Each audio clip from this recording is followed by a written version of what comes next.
Diagram ही बनाने में time बर्बाद हो जाएगा, कल डायग्राम बना के रखना है तुम्हारा। तो इसमें एक वुडन बोर्ड होता है,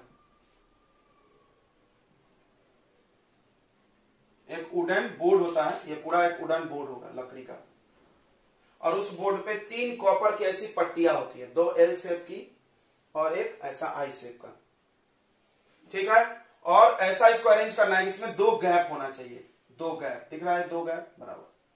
और इस कॉपर स्ट्रिप के यहां से लेकर के यहां तक के बीच की दूरी 1 मीटर होना चाहिए एग्जैक्टली, इसलिए इसका नाम मीटर ब्रिज है, 1 मीटर वायर यूज किया। और यहां पर आप एक वायर लगा दो जिसका रेसिस्टिविटी कांस्टेंट हो, शायद आपको याद हो, हमने पढ़ाया था कुछ लोगों का अल्फा सेम रहता है, किसका रहता है बताओ, मैग्नेटाइन और कॉन्स्टेंटाइन, याद आया, मैग्नेटाइन और कॉन्स्टेंटाइन। तो आप एक एबी ले लो, एलॉय का वायर मैग्नेटाइन का ले लो, इसका अल्फा फिक्स रहता है, गर्म होने पे इसका रेसिस्टेंस चेंज नहीं होगा, 1 मीटर लंबा, 1 मीटर लंबा, ठीक है।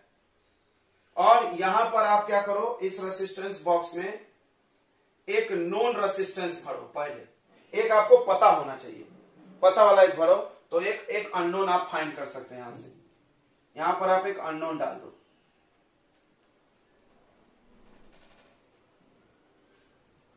ये अननोन रेसिस्टेंस एक्स, ये आपको पता होना चाहिए पहले से, ठीक है।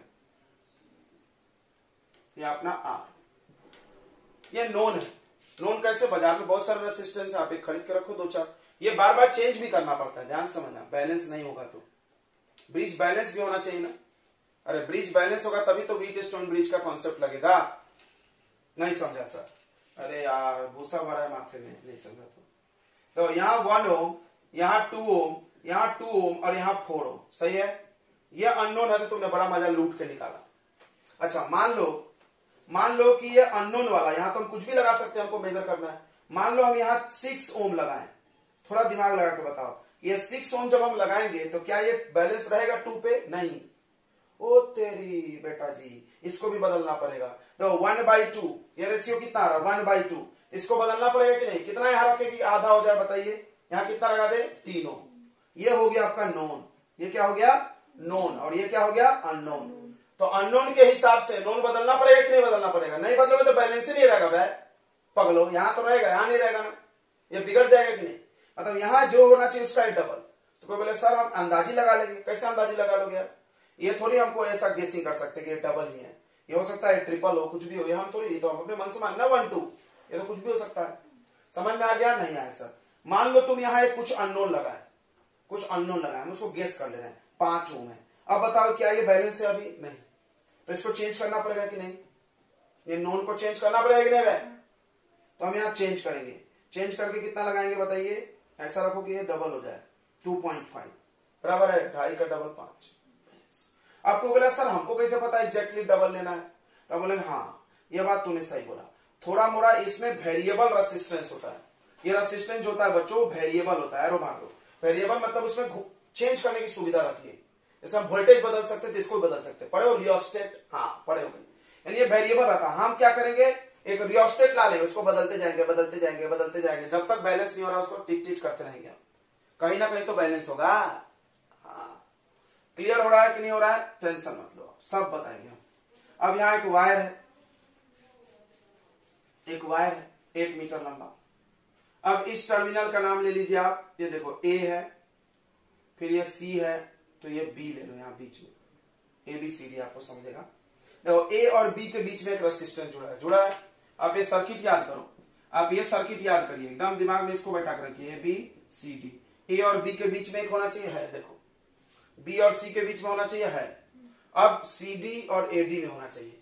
अब यहाँ क्या करते हैं बच्चों हम लोग कि एक ऐसा वायर, फ्री लूज वायर ऐसा ले लो, मतलब फ्री वायर यहाँ जोड़ देना, एक कॉपर पट्टी के बीच में, पूरे पट्टी का बने हुए हैं कॉपर स्ट्रिप है, पूरा गुड कंडक्ट, पूरा लकड़ी के बोर्ड पे फिक्स किया, करंट वरेंट नहीं लगे किसी को, ऐसे बिजली का मीटर लगाते हैं, लकड़ी का वुडन बोर्ड होता है पीछे वैसा।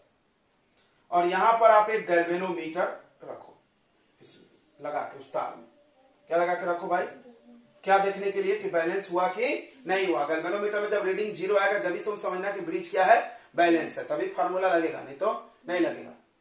और यहां पर एक स्लाइडिंग कॉन्टैक्ट बनाया गया, इसको समझना, इसको जॉकी बोला इन्होंने। अब ये जॉकी क्या होता है? जॉयस्टिक सुने होंगे, गेम खेलने वाला होता है जॉयस्टिक, गेम खेलते हैं, वैसा ही कुछ। ये अगल बगल मूव हो सकता है, मतलब ये मूवेबल कॉन्टैक्ट है, कोई कोई इसको ऐसा बोलता है, ये दिस इज मूवेबल कॉन्टैक्ट, समझना इस बात को। अब देखो ए और डी के बीच में एक रेसिस्टेंस आया, आया ना यार, ये तो आया, बोला कहां है सर रेसिस्टेंस तो नहीं दिख रहा, तो तुम बुद्धू हो, तुम ऐसा मानते हो कि रेसिस्टेंस हमेशा ऐसा होता है, ऐसा थोड़ी होता है। ये वायर एलॉय का है, तो वायर का है एलॉय का, और वायर में रेसिस्टेंस होगा कि नहीं होगा? होगा। और वायर जितना लंबा होगा उतना ज्यादा रेसिस्टेंस होगा। जैसे जैसे हम इसको इधर खिसकाएंगे, देखो यहाँ पे पहले रखो तो 0 रेसिस्टेंस, जैसे वायर आगे बढ़ेगा, तुम पढ़े हो ना R is directly proportional to L, जैसे जैसे हम आगे खिसकाएंगे तो इधर का लेंथ बढ़ते जाएगा तो रेसिस्टेंस भी बढ़ते जाएगा। तो यहाँ एक रेसिस्टर है और यहाँ भी एक रेसिस्टर है, 4 रेसिस्टर हो गया। देखो तो ए डी के बीच में है रेसिस्टेंस, ये क्या इतना बड़ा हुआ है? अच्छा, डीसी के बीच में रेसिस्टेंस ये क्या है? इतना बड़ा हुआ है। जब हम इधर खिसकाएंगे तो एडी बढ़ जाएगा, ये बढ़ते घटते रहेगा। देखो हम बोले तो चेंज होगा, हाँ हमने क्या बोला था? ये चेंज करने की मेरे पास सुविधा होनी चाहिए, है कि नहीं? नहीं समझा सर? अरे यार मान लो ये यहाँ है, पहली बार हम यहां से चालू करेंगे ना खिसकाना, इसको ये खिसकता है ऐसे ऐसे ऐसे, हम एक्स लगा देंगे उसको, इसको खिसका के देखेंगे कहां 0 आ रहा है, 0 आना चाहिए। तो अब ये यहां रखे, देखो पहले तो गैल्वेनोमीटर देखे 0 आ रहा है कि नहीं आ रहा, फिर और खिसकाए देखे आ रहा नहीं आ रहा, फिर ऐसे खिसकाते गए। तो क्या हो रहा है मेरे खिसकाने से? जैसे जैसे तुम आगे कर रहे हो तो करंट अब यहां से होके ऐसे चल के जा रहा, तो करंट इतने बड़े वायर में गया तो रेसिस्टेंस अलग। अब इसको और पीछे ले लो, मान लो यहां ले लिए, तो करंट लंबाई बढ़ गया वायर का, तो रेसिस्टेंस बढ़ा कि नहीं बढ़ा? बढ़ गया, बढ़ गया ना भाई, जितना लंबा वायर उतना ज्यादा रेसिस्टेंस। तो फिर आर चेंज हुआ तो फिर बैलेंस हो सकना चाहिए। मान लो एक बच्चे ने बोला सर हम पूरा यहां से यहां खिसका लिए, बैलेंस ही नहीं हुआ, तो फिर इसको बदलिए। ये हमने बोला था ना, इसको चेंज करना पड़ेगा, ये चेंज करना पड़ेगा नहीं? नो ना, बाजार से 10-20 खरीद के ला लो, 10-20 खरीद के ला लो, बैलेंस होना चाहिए। ये अननोन है, ये क्या आपका अननोन, और ये क्या होना चाहिए आपका नोन, पता होना चाहिए। क्लियर हो गया? फिर इसको चेंज करो, फिर यहां से स्लाइड करो, कहीं ना कहीं बैलेंस होगा। समझ में रहा है पूरी कहानी क्यों बना रहे हैं? क्योंकि ये तीनों ऐसा होना चाहिए ताकि चौथा वाले के साथ बैलेंस हो सके, तभी तो निकलेगा वैल्यू। हाँ क्लियर हो गया? तो हम इसको बदल देंगे, फिर ऐसा स्लाइड करके देखेंगे, फिर 0 आया कि नहीं आया, नहीं आया 0, तो फिर इसको चेंज करो और बढ़ाओ, ऐसे बढ़ाते जाओ। क्लियर हो गया? क्लियर हो गया सबको? तो मान लो कि हमने यहाँ एक रेसिस्टेंस कुछ भी रखा R, और ये खिसकते खिसकते आके यहाँ बैलेंस हो गई, कहीं ना कहीं तो हुई होगी। तो ये लंबाई देखो, ये पूरा 1 मीटर है, पूरा कितना है? 1 मीटर, 100 सेंटीमीटर। तो ये लंबाई आप मान लीजिए L सेंटीमीटर। तो कोई बता सकता है ये बचा वाला लंबाई कितना होगा? 100 माइनस L सेंटीमीटर। अब एक ध्यान से ना, लेट मान लो ए बी एक एलॉय का वायर है, सॉरी ए बी नहीं, एसी एक वायर है, किस चीज का बना है? एलॉय का, और एलॉय का रेसिस्टेंस हाई होता है, मेटल से तो बहुत हाई होता है। तो मान लो कि इसके 1 सेंटीमीटर का, ध्यान समझना, मान लो कि इसके 1 सेंटीमीटर का रेसिस्टेंस स्मॉल आर है, 1 सेंटीमीटर का, तो बताइए 2 सेंटीमीटर कितना होगा? 2R, 3 सेंटीमीटर का 3R, बढ़ रहा है रेसिस्टेंस। तो L सेंटीमीटर का कितना रेसिस्टेंस होगा? कौन बता रहा है? LR होगा, LR ओम। अच्छा 100 माइनस L सेंटीमीटर कितना रेसिस्टेंस होगा? 100 माइनस L इंटू R। आया समझ में? नहीं आया? नहीं आया? आया बे? ये समझ में आ रहा है? व्हीट स्टोन ब्रिज है यार, भाई बनाने का डिजाइन अलग, हमने क्या बोला? व्हीट स्टोन ब्रिज को ही अलग अलग डिजाइन में दिखाया। देख लो ये 4 रेसिस्टर होना चाहिए ब्रिज में। कोई बोला कहां है सर ऐसा? अरे यार कैसे नहीं है? देखो 1 2 3 4, सोचो, अब सोच लिए भाई। और यहाँ बीच में क्या जुड़ा था? गैल्वेनोमीटर। और यहाँ 2 में क्या जुड़ा था? बैटरी। अभी बैटरी जोड़ने के हम, और बाहर एक आपको यहाँ पे बैटरी लगाना होगा इसको चलाने के लिए, यहाँ की भी रखना होगा। ये बैटरी वुडन बोर्ड के नीचे बैटरी रखो, उससे 2 वायर लेकर टच दो। क्लियर हो रहा है? अब मिलाइए, इससे मिल रहा है कि नहीं? नहीं मिल रहा है। जो अंधे होते हैं, जो बेवकूफ होते हैं बच्चे, उनको सेम टू सेम ऐसा ही चाहिए, एकदम ऐसा ही, मुर्रा भी नहीं चाहिए वायर। वैसा तो नहीं होता है, फिजिक्स है, ऐसा नहीं कि वैसा तुम रट के बैठ गए, ऐसा अच्छा है, तुम अगर दिमाग से देखोगे तो ऐसा ही हो। देखने का फर्क होना चाहिए। दिख रहा है यहाँ पे, मिला लो तुम सारे पॉइंट, ए और बी के बीच में एक रेसिस्टेंस, ये क्या है, बी और सी में एक रेसिस्टेंस, ये है सी और डी में एक रेसिस्टेंस, ये क्या है इतना बड़ा 100 माइनस एल इंटू आर, तो रेसिस्टेंस भी आ गया उसका। फिर ए और डी के बीच में ये वेरिएबल है सब। क्यों वेरिएबल है? क्योंकि बदलोगे नहीं तो बैलेंस कैसे होगा भाई। इसको ऐसे स्लाइड करते करते जैसे जैसे हम पीछे खिसकाएंगे एल बढ़ेगा, एल बढ़ेगा तो रेसिस्टेंस भी बढ़ेगा ना, समझ में आया। 1 सेंटीमीटर का रेसिस्टेंस आर ओम, तो 2 का 2R, 3 का 3R, तो एल का कितना LR ओम। अब इसमें व्हीटस्टोन ब्रिज का कंडीशन लगा दो, खत्म, सवाल बन गया। कैसे? जब गैल्वेनोमीटर तो जीरो रीडिंग दिखाएगा, क्योंकि इसको यूज करते वक्त ही बताया जाएगा भाई, जब गैल्वेनोमीटर जीरो रीडिंग बताए तभी ये नोट करना। मान लो यहां पे आके गैल्वेनोमीटर बैलेंस हो गया, देखो मेरा हो गया बीच में, जहां पे हुआ वो लेंथ आप नोट कर लीजिए।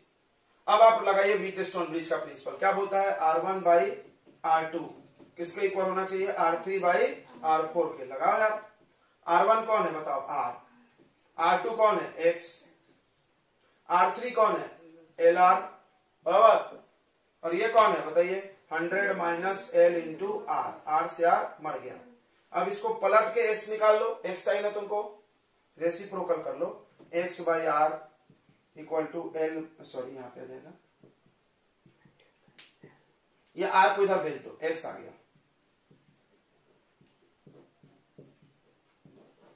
ये हमको नोन है, हमने बोला था पता है, और लेंथ तो तुमको आंख से दिखेगा ही कि 20 सेंटीमीटर पे बैलेंस हुआ, 30 पे क्वेश्चन में दिया रहता है कि एक जॉकी जाके 20 पे बैलेंस हो गया, तो ऊपर कितना रखोगे, 100 माइनस 20 यानी 80, नीचे कितना रखोगे 20 इंटू रेसिस्टेंस, आ गया answer.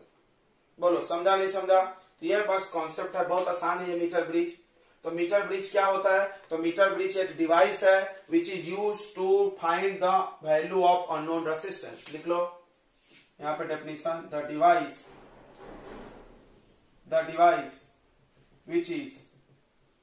which is used to find value of unknown resistance।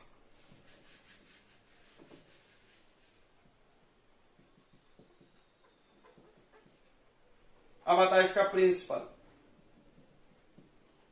किस प्रिंसिपल पे काम करता है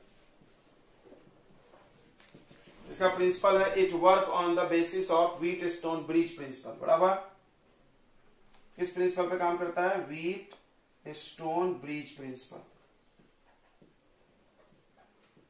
हमने यही तो तुमको एक यूज पढ़ाया था, व्हीटस्टोन ब्रिज का क्या यूज है, मीटर ब्रिज बनाने में होता है। क्या है व्हीटस्टोन ब्रिज का प्रिंसिपल? व्हीटस्टोन ब्रिज का प्रिंसिपल है कि अगर ब्रिज बैलेंस हुआ, if bridge is balanced, balance कैसे पता चलेगा, गैल्वेनोमीटर में करंट कितना हो जाना चाहिए, 0, तब आपको R1 बाई R2 इक्वल कर सकते हो R3 बाई R4 के, और कुछ भी यूज कर सकते हैं इसको। अब कंस्ट्रक्शन तो आपको दिख ही रहा है, 3 कॉपर स्ट्रिप होना चाहिए, 2 L शेप का और एक सीधा, उसके बीच में 2 गैप बनाइए, एक में नॉन जोड़िए एक में अननोन जोड़िए, और A से C के बीच में 1 मीटर का गैप रखिए, एग्जैक्टली 1 मीटर, और 1 मीटर लंबा वायर जोड़िए, काय का, मैग्नेनिन और कॉन्स्टेंटाइन का, ठीक है। तो कंस्ट्रक्शन में R जो है वो नोन रेसिस्टेंस है,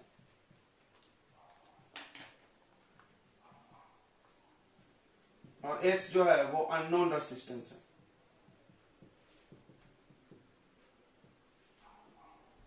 और AC जो है वो 1 मीटर यानी 100 centimeter long wire of alloy manganin, because it has fixed alpha. इसका अल्फा सेम होता है, अल्फा याद है टेम्परेचर कोफिशिएंट, अल्फा सेम होने से क्या होगा, रेसिस्टेंस चेंज नहीं होगा। अल्फा सेम होने से क्या होगा बच्चों, इसका रेसिस्टेंस चेंज गरम आने पे नहीं होगा, नहीं तो क्या होगा, वायर थोड़ी देर बाद गरम आ जाएगी। अच्छा, यहां पर एक बैटरी लगाया हमने इसको चलाने के लिए, बी जो है ये बैटरी है, use to drive the circuit, इस सर्किट को चलाना भी पड़ेगा ना, ये की है, की है, अच्छा, जी क्या है? गैल्वेनोमीटर।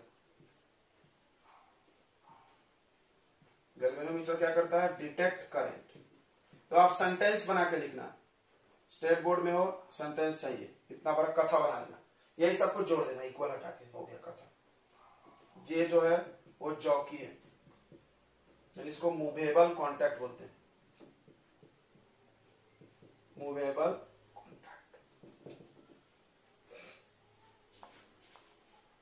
चलो इतनी बातें समझ गई ना आपको? कोई डाउट है? बस सब चीज समझना चाहिए आपको। अच्छा, इसको स्लाइड वायर ब्रिज क्यों बोलते हैं समझ गया होगा। स्लाइड वायर, इस वायर के ऊपर हम जॉकी को क्या कर रहे हैं? स्लाइड कर रहे हैं। ओके, इसलिए इसको स्लाइड वायर बोलते हैं। जॉकी क्या हो गया? जॉयस्टिक से नाम बना है, इसको हम आराम से मूव कर सकते हैं इजीली, वैसे आगे पीछे। चलिए नोट कर लिए, अब वर्किंग पे आ जाओ। की क्लोज करें, स्लाइड करो जॉकी को एंड गेट, एंड उसके बाद क्या करो? स्लाइड करें जॉकी को, उसके बाद क्या करेंगे? हाँ, इफ यदि गैल्वेनोमीटर शोज दिखाने लगा, क्या दिखाने लगा? करंट 0, देन ब्रिज को बैलेंस है, ब्रिज इज बैलेंस्ड। उसके बाद अब नोट करो, उसके बाद वहां पे प्रेस कर दो जॉकी को, प्रेस जॉकी, लॉक कर दो वहां पे, ऐसे घिसकाते टक, यहां लॉक, यही रहे, इधर बैलेंस है। Press jockey at that point, उस पॉइंट पे आप जॉकी को प्रेस कर दो। लेट, मान लो कि bridge is balanced at D, bridge किस पॉइंट पे बैलेंस हो गया? डी पे। हम माने, मान लो bridge is balance at D, D पे बैलेंस हो गया। एंड और एक चीज मान लो, let resistance of 1 centimeter of wire AC wire के 1 सेंटीमीटर का रेसिस्टेंस R ओम है। तो बताइए एडी का वैल्यू कितना हो जाएगा? Bridge is balance at D. रुक जाओ, यहां पे एक और पॉइंट लिख लो। लेट, बहुत सारा लेट हो गया नहीं, एडी इक्वल टू कितना मान लो? L सेंटीमीटर, ये L हुआ, तो ये कितना हो जाएगा? CD हो जाएगा 100 माइनस L, जो यहां दिख रहा है वही लिखना है। तो रेसिस्टेंस ऑफ AD, बताइए AD का रेसिस्टेंस कितना हो जाएगा? L इंटू R होगा क्या भाई? 1 सेंटीमीटर का R है तो L सेंटीमीटर का LR, और रेसिस्टेंस ऑफ CD कितना हो जाएगा? 100 माइनस L इंटू R बराबर। Apply Wheatstone bridge principal.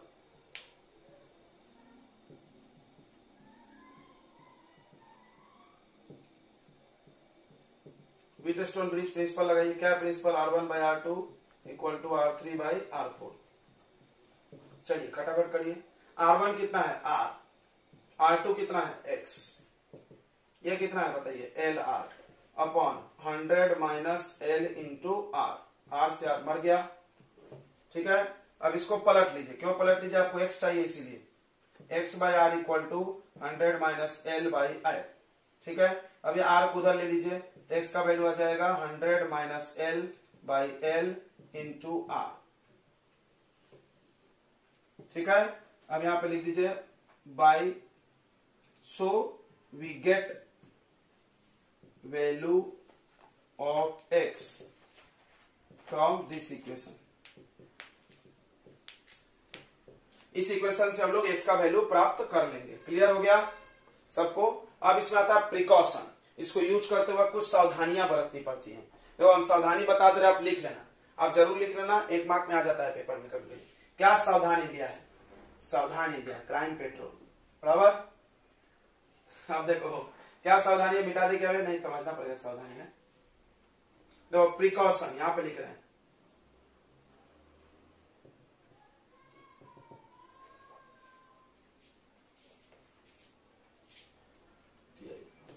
तो प्रिकॉशन क्या है सुनो।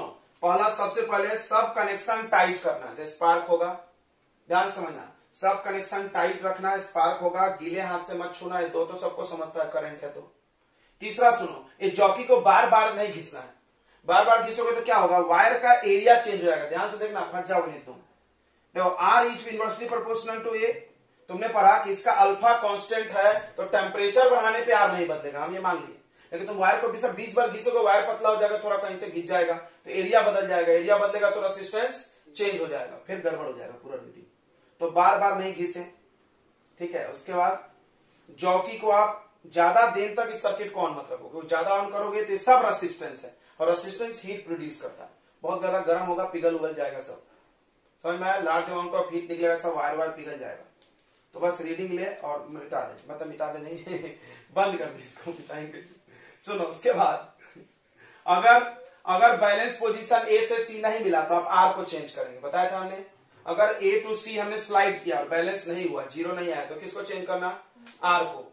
उसके बाद जब हम ऑन कर दिए सर्किट, ऑन करने के बाद एक आर चेंज नहीं होना चाहिए, यानी कि बीच में बदल दिए तो गड़बड़ हो जाएगा, फिर वैल्यू पूरा गड़बड़ आ जाएगा। समझ में आया कि नहीं आया? तो हमने कितने सावधानी बता दिया आपको, 5-6 बता दिया होंगे। फिर से सारा कनेक्शन टाइट रखो, वेट हैंड से मत छोड़ो, 2 हो गया। उसके बाद क्या करो, बार बार रब मत करो, डू नॉट रब the jockey on the wire, wire पर रब मत करो, घिसो मत, स्लाइड करो। स्लाइड और घिसने में फर्क होता है, जैसे जमजम से कर रहे हैं तो स्लाइड वो हो जाएगा, घिस जाएगा, फिर घिस जाएगा तो एरिया चेंज होगा, रेसिस्टेंस चेंज होगा। और फिर सर्किट को ज्यादा देर तक टर्न ऑन मत रखो, क्या ज्यादा हीट प्रोड्यूस हो जाएगा, फिर प्रॉब्लम हो जाएगा। अल्फा इसका एकदम कांस्टेंट भी नहीं होता है, थोड़ा सा चेंज हो भी जाता है, बहुत ज्यादा हाई टेम्परेचर होगा तो। उसके बाद और क्या बताया बे, और क्या बताया कि while taking the resistor या during the experiment you cannot change the R, experiment करते वक्त R मत बदलो। अच्छा, if we not get the balance position from A to C then change the value of R, जब अगर तुमको balance नहीं मिला तो R के पोजीशन को बदल लेना। ये सब नोट कर लिया तुमने, अच्छी बात है, नोट कर लेना चाहिए, थ्योरी है। तो कल मिलते हैं, that may be the last. चलिए, तो हम बना दे रहे हैं, आप बना नहीं रहे हैं हमको लग रहा है। देखिए, तो व्हीटस्टोन ब्रिज का फॉर्मूला क्या था आपको याद होगा। मान लो ये बैलेंस पोजीशन L पे हुआ था और ये कितना पे हुआ था, 100 माइनस L। तो आप क्या लगाते हो यहाँ पे, R बाई S, याद होगा, R by S equal to L by 100 minus L, याद होगा ना। R कट जाता था इधर, बार बार लिखना नहीं, इसमें स्मॉलर था, कट जाता था। पहला क्वेश्चन देखिए, बोला if the null position is found at 60 centimetre, null position 60 centimetre पे मिला, यानी L का वैल्यू जो केस 1 है उसमें L का वैल्यू 60 है। अच्छा, कोई ये नहीं सोचेगा सेंटीमीटर में है तो प्रॉब्लम है, ये भी सेंटीमीटर, ये भी सेंटीमीटर, सेंटीमीटर क्या हो जाएगा, कैंसल, उसका आप टेंशन नहीं लेंगे, ठीक है। मीटर उटर बनाने मत लगना। तो देखो ये R बाई S का वैल्यू आ जाएगा, ऊपर आएगा 60 और नीचे 100 माइनस 60, कितना होगा 100 माइनस 60, 40, यानी आ गया 6/4, या काट लो तो यह आ जाएगा 3/2। R बाई S का वैल्यू कितना आ गया, 3/2, इक्वेशन 1। अब देखिए फिर क्या बोल रहा है, if a resistance of 5 ohm is join in series with S, यानी इस S के साथ एक सीरीज में 5 ओम लगा दिए S के साथ, तो देखिए क्या चेंज होगा फॉर्मूले में, फॉर्मूले में ऐसा चेंज होगा, R बाई S प्लस 5। ऐसे सवाल देके बड़ा गुमराह करेंगे, इसके साथ सीरीज में लगा दिए, इसके साथ पैरेलल में लगा दिए, या इसके साथ लगा दिए, तो ये सब ध्यान देना। देखो S प्लस 5, क्यों, अगर दोनों सीरीज में है तो प्लस होगा, अब पैरेलल में रहता तो क्या होता, प्रोडक्ट अपॉन सम होता है सब। इतनी बातें आपको आती होंगी, छोटी छोटी बातें हैं, इसमें मत फंस जाना। तो पहले R था, S था, बराबर है। व्हीटस्टोन ब्रिज तो याद है, P/Q, R/S, R1/R2, R3/R4। तो देखो P/Q या R/S, R/S आ गया, सीरीज में है तो S प्लस 5 भी होगा, ये 5 ओम उसके साथ कायम है सीरीज में, तो ये 5 भी होगा, इज इक्वल टू। अब बैलेंस कहां हो रहा है, देखो 50 पे, 50 पे बैलेंस हो रहा है, तो याद रखो L का वैल्यू 50 सेंटीमीटर, ये केस 2 है। अब L 50 है तो ऊपर भी 50, नीचे भी 50, 100 माइनस 50, 50 होगा, ये कट गया तो 1, यानी R by S plus 5 equal to 1। इसको इधर ले लो तो R इक्वल टू S को ऐसा लिखते हैं तो कंफ्यूजन हो रहा है। यह आ गया इक्वेशन नंबर 2। क्या तुम दोनों इक्वेशन, दो वेरिएबल सॉल्व कर सकते हैं? बिल्कुल करना चाहिए, बच्चे हो नहीं तुम दूध पीते। यहां से क्रॉस मार लो, यहां से भी आर का वैल्यू निकाल लो ना। आर इक्वल टू कितना हो जाएगा बताइए? 3/2s first equation. ये भी आर ये भी आर, दोनों इक्वेशन इक्वेट कर दो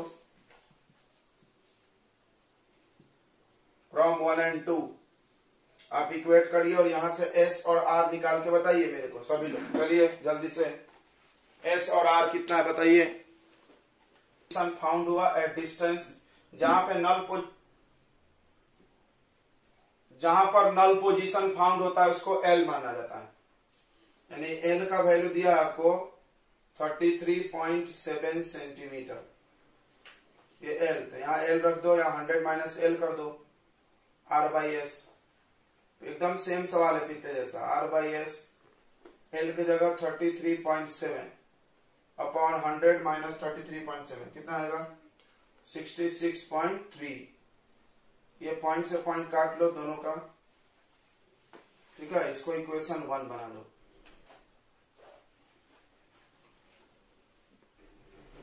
अब क्या बोल रहा है? Now a resistance of 12 ohm is connected in parallel. यहां पर एक पैरेलल में 12 ओम लगा दिए, तो 12 ओम जब लगा दिए तो एस का वैल्यू एस नहीं रहेगा, चेंज होगा। ये दोनों का मिला करके यहां रखेंगे ना। यहां पर आर मतलब यहां वाला रेसिस्टेंस और एस मतलब यहां जितना होता है टोटल। तो कितना होगा बताइए? दो लोगों को अगर पैरेलल में जोड़े तो टोटल कितना आएगा? तो आर लिखेंगे अपॉन क्या लिखेंगे? दो पैरेलल में रेसिस्टेंस कितना होता है बताइए? उसको प्रोडक्ट कर देते, अपॉन में क्या कर देते? सम। इसके पहले सीरीज में 5 जोड़े थे तो एस प्लस 5 रखे थे, अभी पैरेलल में रखे हैं तो एस इंटू 12।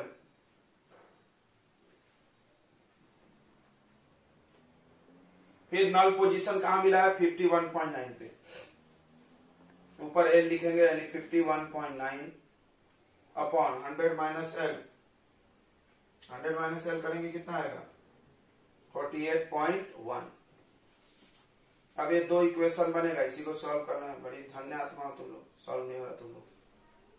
यहां से आर का वैल्यू निकाल लो,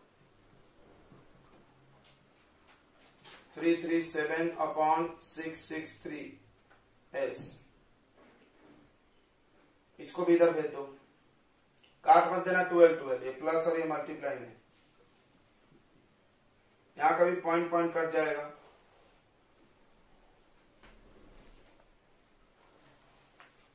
तो आ जाएगा ये 12s अपॉन s प्लस 12। ये भी इक्वेशन 1, ये इक्वेशन 2, दोनों में s s है, इक्वेट करो डायरेक्ट, s से s काट देना, क्रॉस मल्टीप्लाई करना पड़ेगा। इसको सॉल्व करेंगे तो आपका आंसर आ जाएगा। r का वैल्यू 6 पॉइंट, जिसने बोला था उसका सही था, 6.8 है ओम, और s का वैल्यू 13.5 ओम। ये आंसर आपका आया था तो सही है। जिसने नहीं बनाया लिख लो, नोट कर लो, आंसर घर से कर लेंगे। ये दो इक्वेशन सॉल्व करने से आंसर आता था। ये जो वैल्यू दिया इन्होंने थोड़ा बड़ा बड़ा दे दिया, इसमें टाइम लग रहा है। और एनसीईआरटी के सवाल है तो ऐसे ही कचरा रहता है, ऐसे सवाल पेपर में नहीं आते, टेंशन मत लो, इजी आते हैं। जैसे हमने पिछला सवाल दिया फटाफट बन गया। नंबर से भारी दे देते ना एनसीईआरटी वाले, दुष्ट बुक है। वो जितने भी न्यूमेरिकल दिया सब में देखना तुम नंबर से अजीब कटेगा ही।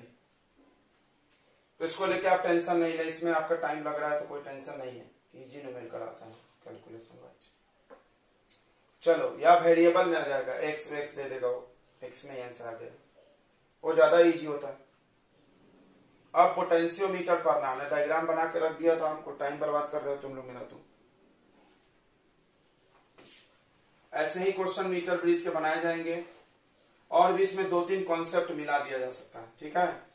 जैसे हम सीरीज कॉम्बिनेशन मिला दिए, पैरेलल मिला दिए, हो सकता है कोई रो वगैरह का कॉन्सेप्ट मिला दे, तो बी और डे फॉर इट, कोई भी कॉन्सेप्ट इसमें घुसाया जा सकता है मीटर ब्रिज के सवाल में, और बढ़िया सवाल बनाया जा सकता है।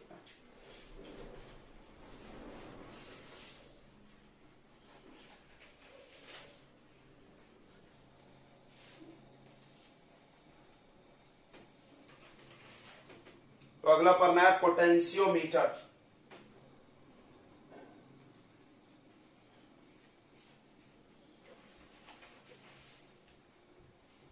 तो मीटर लगा है तो ऑब्वियसली ये कुछ नापता ही होगा, जैसे voltmeter, ammeter, multimeter, बहुत सारे मीटर सुने हैं।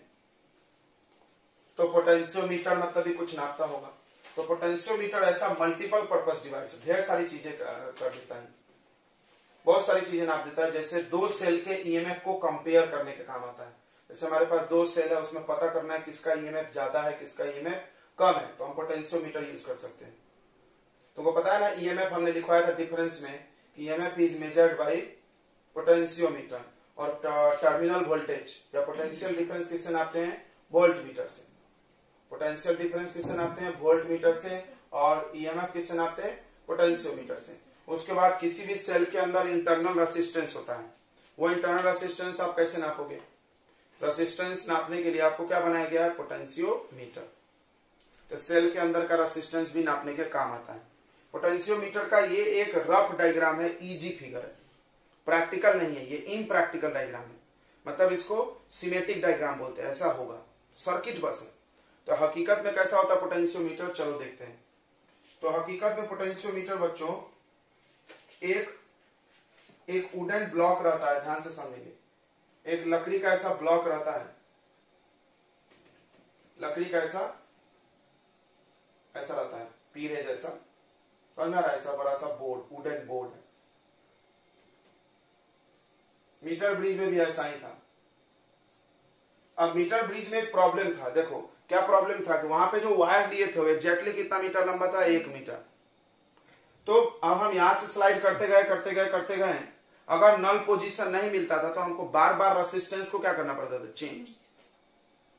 याद है तुमको कहानी ना, हमने क्या बोला था, अगर मान लो यहां से यहां नल पोजीशन नहीं मिला तो आर को चेंज करो, फिर नहीं मिला और चेंज करो, नौटंकी करते रहो। तो इस समस्या से बचने के लिए इन्होंने वायर जो लगाए हैं पोटेंशियोमीटर में बहुत बड़ा लगा दिए, मतलब कम से कम 5 मीटर 6 मीटर लंबा। कैसे देखें,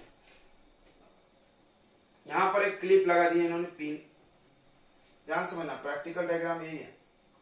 उसके बाद यहां से एक वायर ऐसे चला, 1 मीटर ये वायर हो गया। फिर यहां पर ऐसा कॉपर स्ट्रिप लगा दिए जोड़ने के लिए, फिर ये दूसरा वायर, फिर यहां पे कॉपर स्ट्रिप लगा दिए, फिर ये तीसरा वायर। हर वायर 1-1 मीटर लंबा है। ये वायर कितना लंबा है, यहां से आप स्केल बना सकते हैं, यहाँ 0 सेंटीमीटर और यहाँ पे 100 सेंटीमीटर।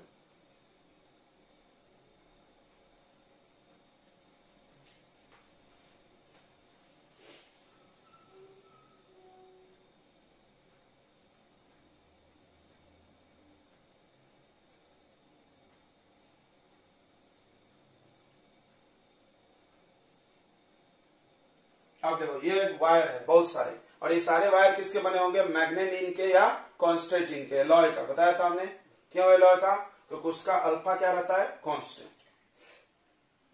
ये एक वुडन बोर्ड पे इतनी सिस्टम फिट है, ठीक है। अब आपको क्या करना है बच्चों, ध्यान से देखो, ये जो वायर है ना P से Q, वो यही है। देखो यहाँ हम P माने हैं और यहाँ क्या माने हैं, Q। अब ऐसे घुमा घुमा के नहीं बनाए, डायरेक्ट क्या बना दिए, सीधा ये। बट ये बहुत लंबा है, देखो 1 metre 2 metre 3 metre 4 metre 5 metre 6 metre, बहुत हो गया, और भी बढ़ा सकते हैं। अब क्या करना है, P और Q पॉइंट पे 2 चीजें जोड़नी है। तो P और Q पॉइंट पे 2 चीजें जोड़नी है, ध्यान से समझेंगे। P पॉइंट पे पहले आपको क्या करना है, यहाँ बैटरी लगा लो, साइड में लाके बैटरी खरीद के रख लो। ये बैटरी होगी बड़ी वाली, 12 वोल्ट 15 वोल्ट की बैटरी चाहिए सर्किट को चलाने के लिए। बैटरी की वोल्टेज ज्यादा रहना चाहिए, कंडीशन पाया जाएगा कि बैटरी का वोल्टेज ईएमएफ से ज्यादा रहना चाहिए, नहीं तो चलेगा नहीं, कहानी गड़बड़ हो जाएगी। तो बड़ी बैटरी ला लो, और बैटरी में क्या करो, एक वायर लेके चलो प्लस टर्मिनल से, देखो, और लाके कहां जोड़ दो, P पे, ओके। और बैटरी का जो दूसरा वायर होगा उसमें रास्ते में एक वेरिएबल रेसिस्टेंस जोड़ दो। क्या जोड़ दो, वेरिएबल रेसिस्टेंस। क्या करता है वेरिएबल रेसिस्टेंस, करंट को कांस्टेंट रखता है, बराबर। ये रेसिस्टेंस को हम कम ज्यादा कर सकते हैं बैलेंस पोजीशन लाने के लिए, ठीक है। जैसे पिछली बार हम चेंज करते थे, इस बार चेंज नहीं करेंगे, इसको ही हम चेंज क्या कर सकते हैं, बदल सकते हैं। इसमें सुविधा होती है घुमाने की। कोई कोई लोग वेरिएबल रेसिस्टेंस को ऐसे भी बनाता है, ऐसे रियोस्टेट बोलते हैं, क्या बोलते हैं इसको, रियोस्टेट। रियोस्टेट यानी बच्चों वेरिएबल रेसिस्टेंस। एक वेरिएबल रेसिस्टेंस आप जोड़ लें इसके माइनस टर्मिनल में, चलिए माइनस नीचे ले लेते हैं इसका,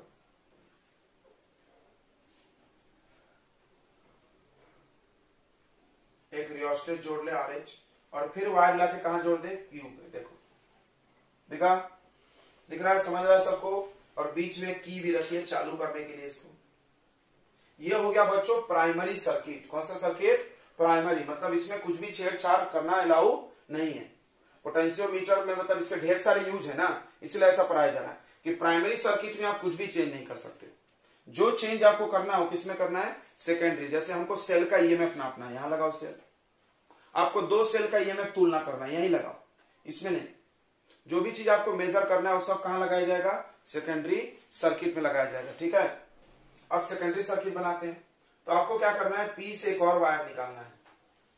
पी से बच्चों एक और वायर निकालना है, उसमें क्या लगा के रख लेना है, एक गैल्वेनोमीटर और एक जॉकी स्लाइडिंग कॉन्टैक्ट।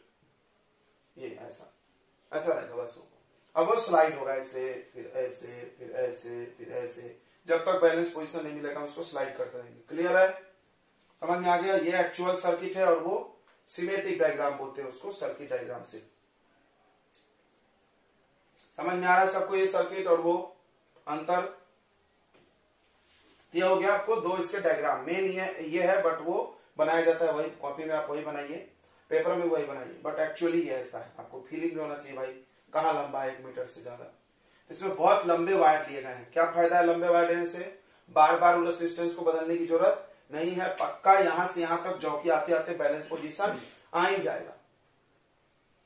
इतने लंबे वायर ले लिए तो उन्होंने। अच्छा, अब इसका आता है प्रिंसिपल। किस प्रिंसिपल पे काम करता है, जैसे मीटर ब्रिज था बच्चों, मीटर ब्रिज किस पे प्रिंसिपल पे काम था, व्हीटस्टोन ब्रिज। तो ये व्हीटस्टोन ब्रिज का ना इसका एक अलग ही प्रिंसिपल बनाया गया है तो डायग्राम वैसा ही, लेकिन इसका अलग ही प्रिंसिपल बनाया गया। क्या प्रिंसिपल बनाया गया, ध्यान समझना, ध्यान समझना। मैं आपको बात बताते हैं। जैसे आपने पी टर्मिनल को प्लस से जोड़ा, इसको प्लस से जोड़े और इसको माइनस से, तो क्या यह हाई पोटेंशियल हो गया कि नहीं हो गया। प्लस टर्मिनल मतलब क्या होता है, high potential.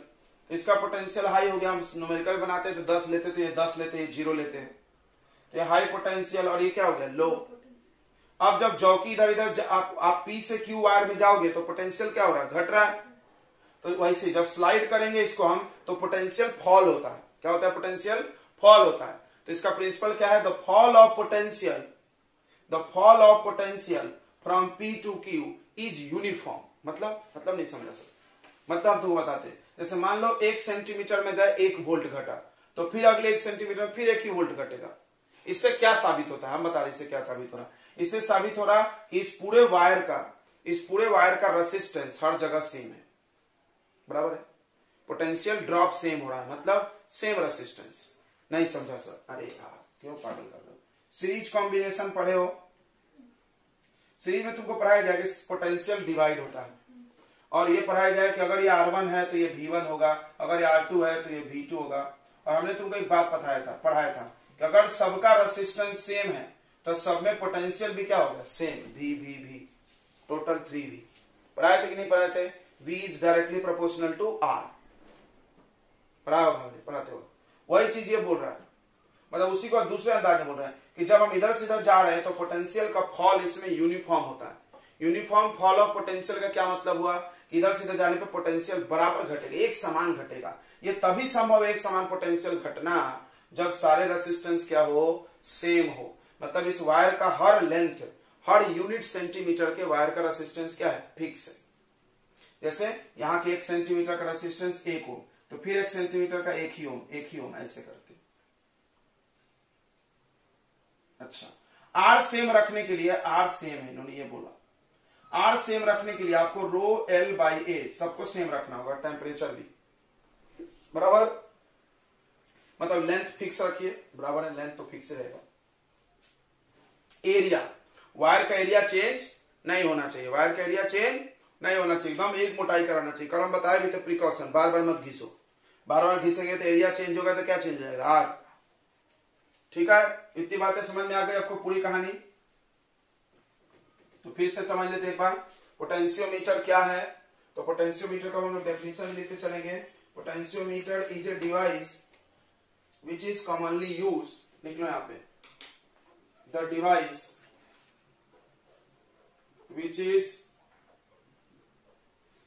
which is used to measure internal resistance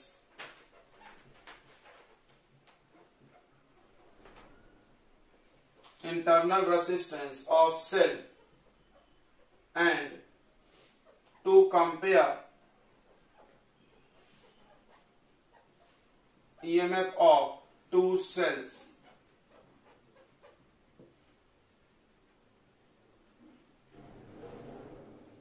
ठीक है, पोटेंशियोमीटर एक डिवाइस है जिसका ये इस्तेमाल है। क्लियर हो गया? चलिए अब इसको, ये डायग्राम आप नोट कर लिए ना, अब हम मिटाने वाले हैं। दोनों डायग्राम बना लेना चाहिए, एक एक्चुअल डायग्राम है और एक सिमेट्रिक डायग्राम है। हम लोग इसी से एक्सप्लेन करेंगे बातों को, बट ये समझना भी जरूरी है कि कहाँ चौकी कैसे स्लाइड होता है और लेंथ का रीडिंग कैसे होगा। ये स्केल है, देखो ये स्केल है, मान लो यहाँ बैलेंस हुआ तो कितना सेंटीमीटर होगा, 10। ध्यान समझना रहे, इधर देखो, मान लो ये जौकी आके, बच्चों थोड़ा देखना, देखते हैं किस पर दिमाग है। मान लो ये जौकी आके यहाँ बैलेंस हुआ दूसरे वायर पे, तो बताओ कितना लंबाई होगा।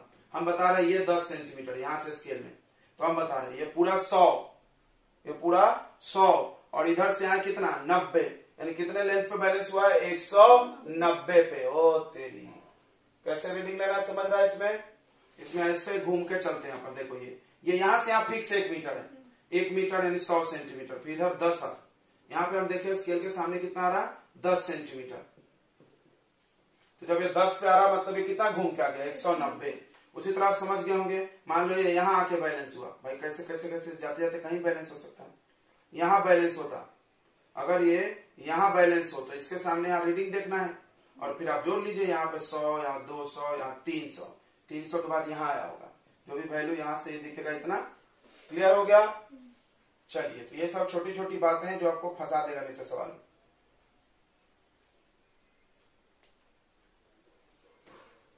तो हम कंस्ट्रक्शन इसका लिखते हैं, तब तक आप डायग्राम बना लीजिए।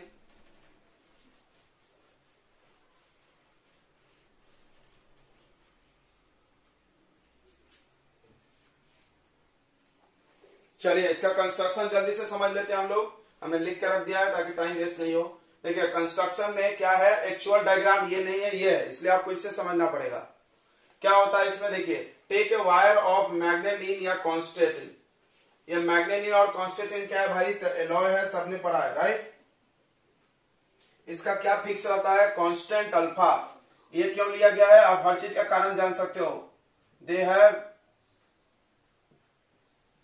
हैव अल्फा इक्वल टू 0, यानी रेसिस्टेंस चेंज नहीं होता है। दे हैव कांस्टेंट आर,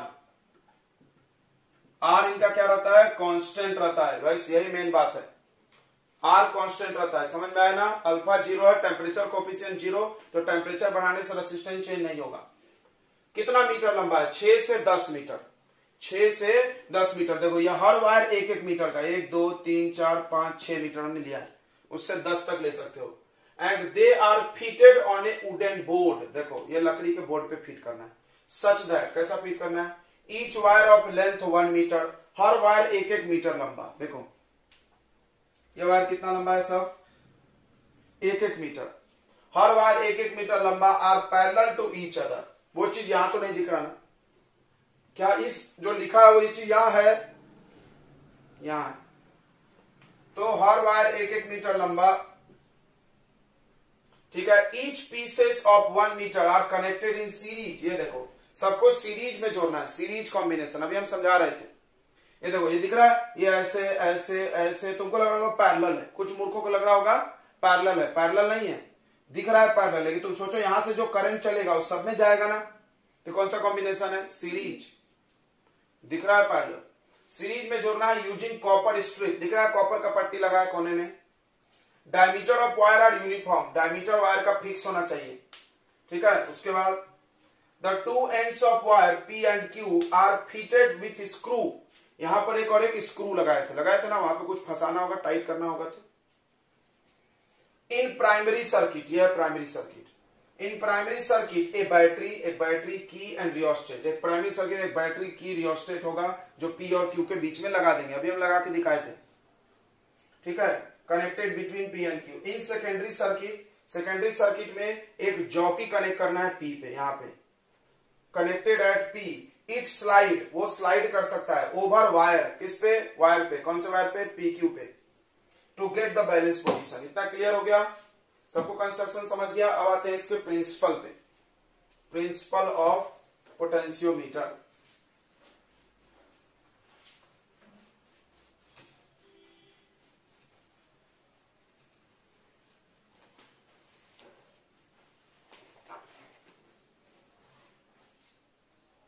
देखिए प्रिंसिपल ऑफ पोटेंशियोमीटर,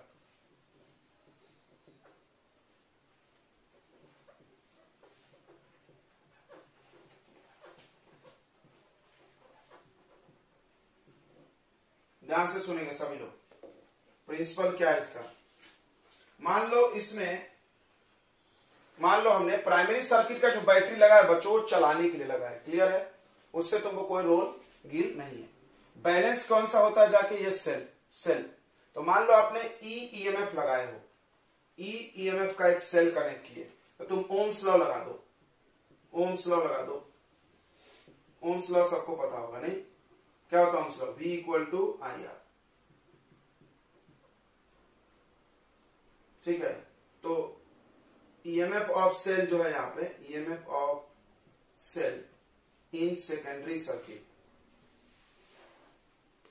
या V वोल्ट का बैटरी लगाया हमने, ठीक है, मारो V में गोली मारो, V वोल्ट का बैटरी लगाया, I करंट जा रहा है इसमें, और R क्या है, रेसिस्टेंस, किसका रेसिस्टेंस, पूरे वायर का, किसका रेसिस्टेंस, पूरे वायर का, R is the resistance of wire.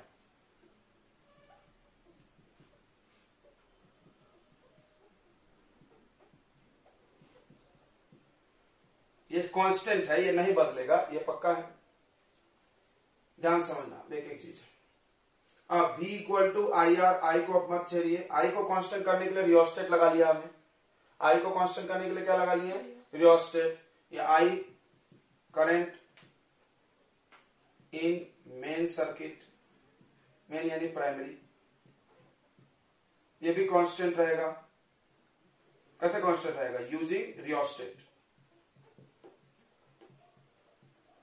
Rheostat यही काम ही करता है। देखो रियोस्टेट क्या करता है, देखो V equal to IR, I को नहीं बदलने देता, R बदल के V बदलता है। ओ क्लियर है, R का वैल्यू हम लोग रो L बाई A लिख सकते हैं, बिल्कुल लिख सकते हैं। R का वैल्यू हम लोग क्या लिख सकते हैं, रो L बाई A। अब थोड़ा ध्यान दीजिए, अब रो I और A सब कांस्टेंट है, L को छोड़ करके। कोई बोला क्यों सर, L क्यों कांस्टेंट नहीं है, क्योंकि लेंथ कौन सा लोगे, जो स्लाइड कर रहे हो उतना ही लेंथ लोगे, उसी के थ्रू करंट होके जा रहा है ना। देखो ये L यही है ना, याद करो L हमने पढ़ा है, ये L है, बाकी तो 100 माइनस है, तो L तो वेरिएबल है ना, हम यहां रखे तो L अलग, ऐसे घुमा के लाए तो अलग अलग अलग अलग, L चेंज हो रहा है, तो ये पूरा कांस्टेंट है।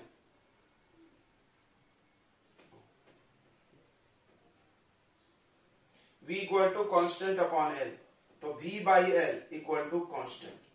V बाई L याद करो ये क्या है, पोटेंशियल अपॉन डिस्टेंस या पोटेंशियल अपॉन लेंथ, इसको क्या बोलते हैं, पोटेंशियल ग्रेडियंट बोलते हैं, क्या पढ़े होंगे, potential gradient equal to constant, सभी लोग जानता होगा। पोटेंशियल ग्रेडियंट क्या होता है बताइए, अरे यार सब लोग पढ़ा है, बोल नहीं रहे। पोटेंशियल ग्रेडियंट क्या होता है, the change of potential with respect to distance, किसी भी चीज के डिवाइड में डिस्टेंस हो तो उसके नाम में क्या लगता है, gradient.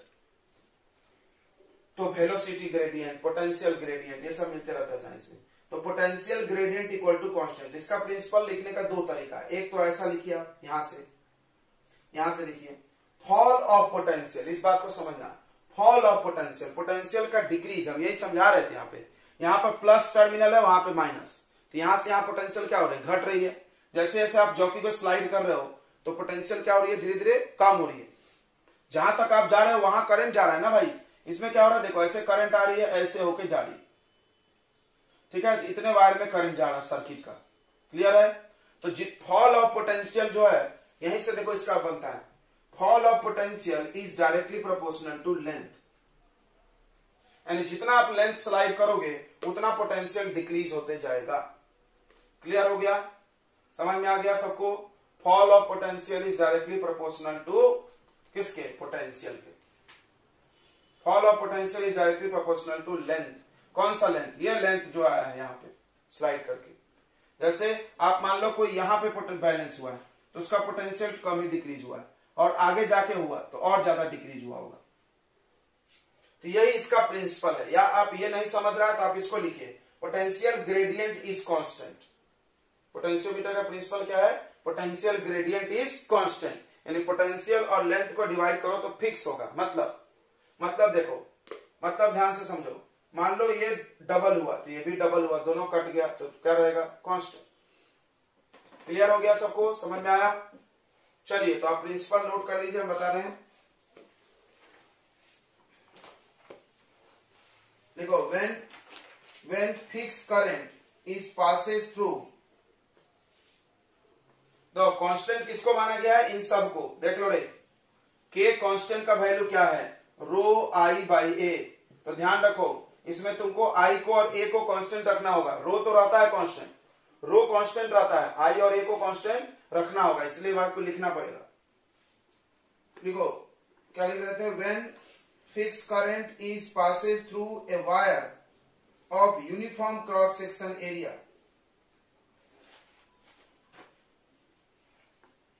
wire of uniform cross section area, then the fall of potential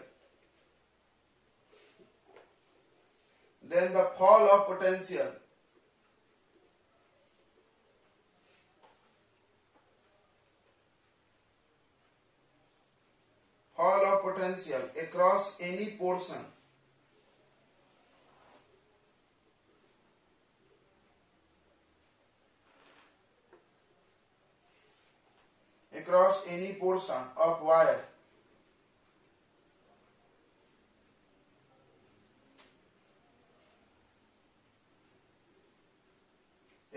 any portion of wire is directly proportional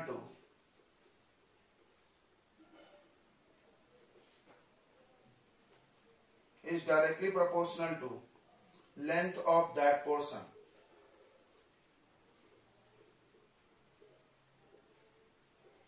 इसी पे सारे एक सवाल आगे बनेंगे, याद रख लो।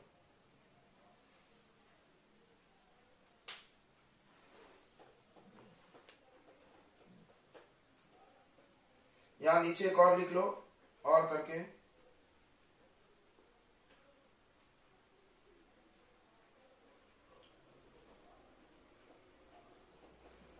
The potential gradient. जिसको पोटेंशियल ग्रेडियंट नहीं पता, ब्रैकेट में लिख लो, चेंज ऑफ पोटेंशियल या fall of potential per unit length. Change को जगह आप डिक्रीज लिख सकते हो, पोटेंशियल डिक्रीज होगा। Decrease of potential per unit length is called potential gradient. Decrease of potential per unit length is called potential gradient.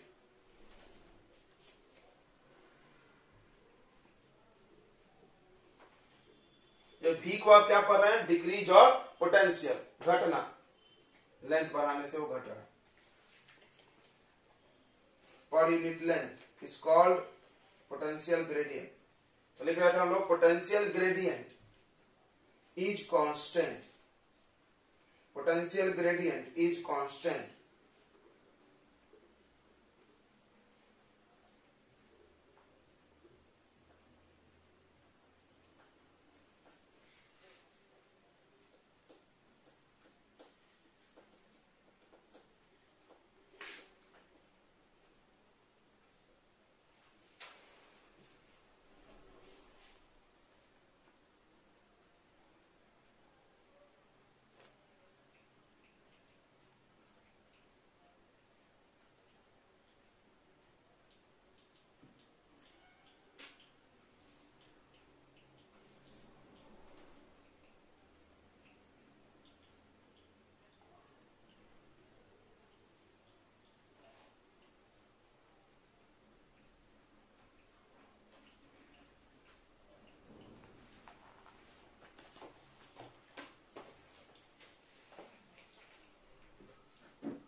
जैसे यहाँ पे ईएमएफ कितना है E, और पोटेंशियल डिफरेंस P से L का कितना लेंगे बताइए, K into L.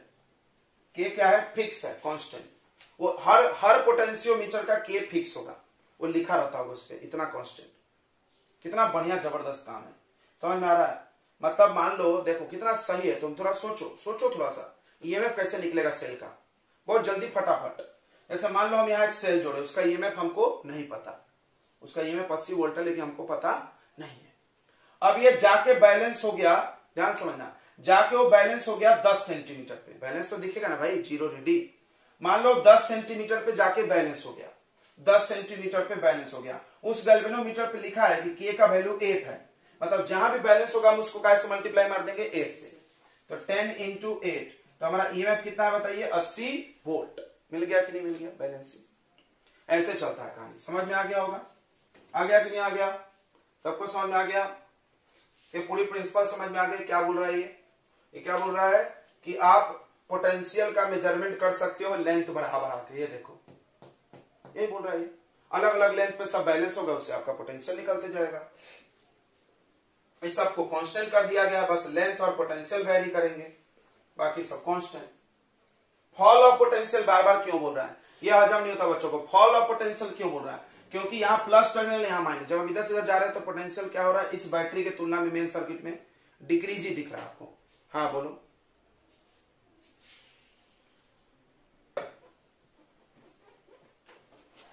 EMF of two cells, दूसरा यूज है to find internal resistance of cell.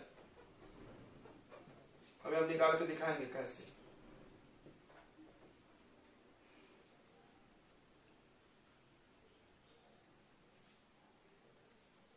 अगला to find EMF of cell, वो तो अभी हम आपको करके दिखाएं कि नहीं दिखाएं।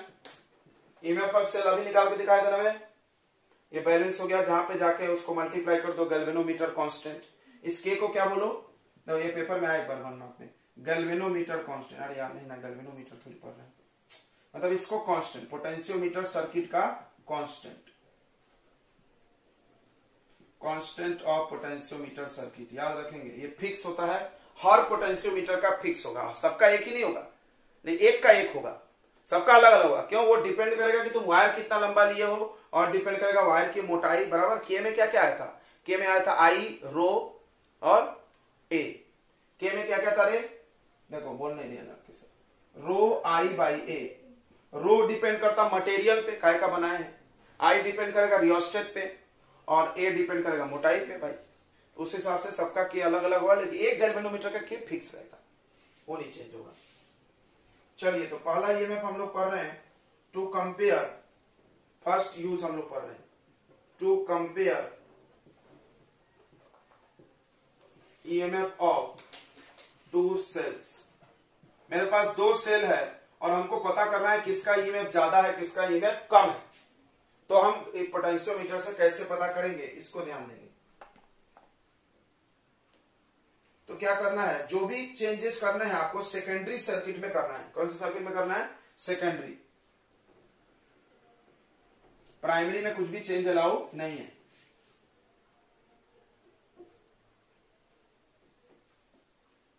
ये प्राइमरी सर्किट है, तो यहां पे लिख सकते हो changes are allowed in secondary circuit.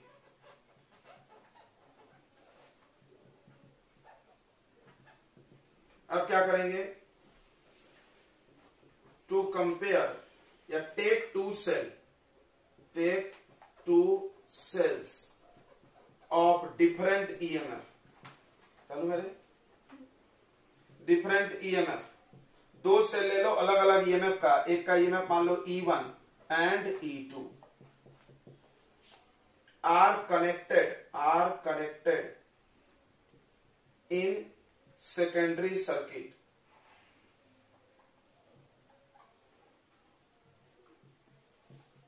in parallel with two-way switch। इसको समझना, कि टू वे स्विच क्या होता है। तुम होटल में गए होगे तो होता है। टू वे स्विच क्या होता है, रूम के बाहर एक स्विच होता है, आप घर से बाहर निकलो उसको दबा दो, रूम का पूरा लाइट बंद। बराबर समझ में आ रहा है क्या?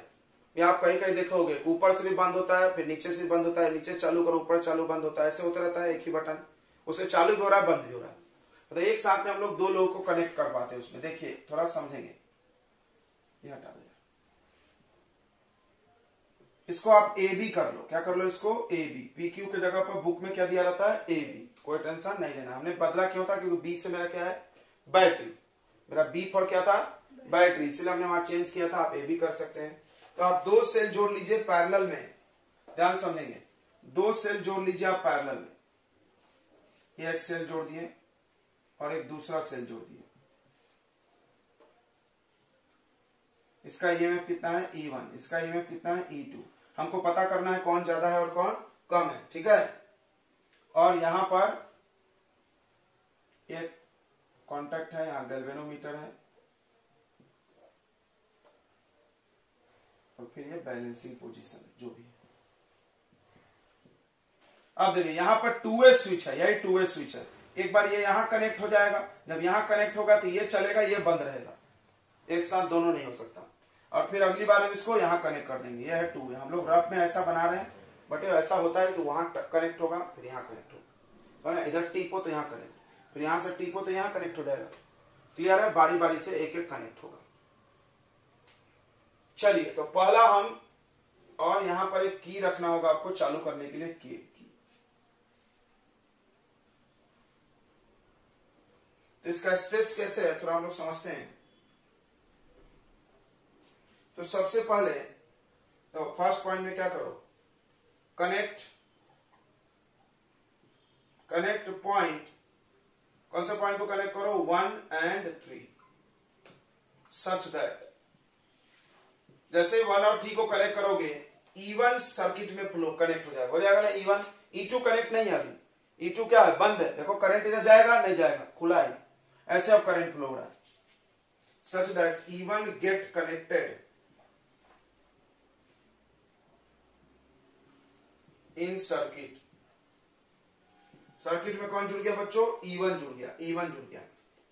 नाउ अब क्या करो, स्लाइड करे जॉकी को, slide jockey and get the null position, and get the null position. समझ रहा है, नल पोजीशन यानी जीरो रीडिंग गैल्वेनोमीटर में। मान लो यहां पे let galvanometer get balanced at length L1। कैसे भाई, मान लो ये 10 वोल्ट की होगी, सुना बट मान लो ये 10 वोल्ट की होगी, तो खस सरकते सरकते कहां पे जाके बैलेंस हो जाएगा, जहां के वायर के बीच का पोटेंशियल इस सेल के बराबर होगा। क्लियर हो गया है, सबको बात क्लियर हो गया है। तो देखिए इसको हम ऐसे लिख सकते हैं क्या, तो इसको लिख सकते हैं then according to principle of potentiometer.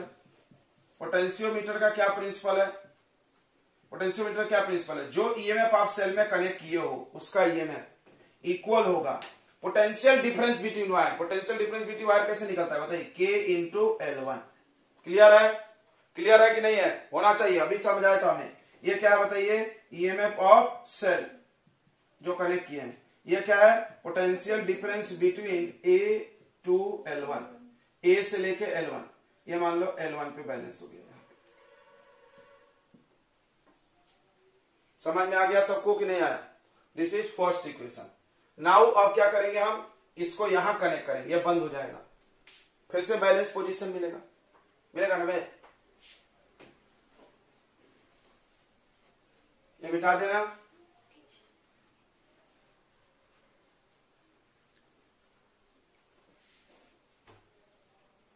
अब फिर से नाउ अब क्या करेंगे हम लोग, कनेक्ट 2 को 3 से, सच दैट इस प्रकार E2 get connected in circuit E2 circuit में कनेक्ट हो जाएगा। ठीक है बच्चों, क्या कनेक्ट हो जाएगा? E2।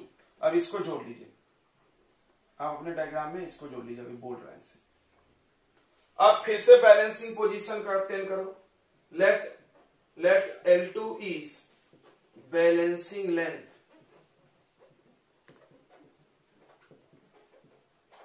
Of E2।